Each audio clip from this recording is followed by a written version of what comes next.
Now, Yemen's government and Shia fighters in the north have reached a ceasefire agreement. The three-year conflict in the northern Sada province had claimed hundreds of lives and left thousands displaced. But a deal has been reached after mediation by Qatar. Roya Rage reports. 3 years of fighting, hundreds of people dead, thousands displaced. As these exclusive Al Jazeera pictures show, tanks, heavy artillery and helicopters were dispatched to the northern province of Sada, turning the area into a war zone. But the Yemeni government and Shia fighters now say they've agreed to cease fire after a deal was brokered by the state of Qatar.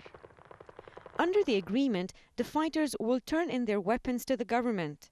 The fighters have also agreed to go into temporary exile in Qatar. The government, on the other hand, will release prisoners belonging to the group and pay for the reconstruction of villages damaged by the fighting. The conflict began in 2004 when cleric Hussein Badruddin al-Houthi ordered followers to rebel against the government. Al-Houthi was killed in the fighting and his brother took the helm. The group says their remote mountainous area has been neglected. They've also accused the government of corruption and being too closely allied to the United States.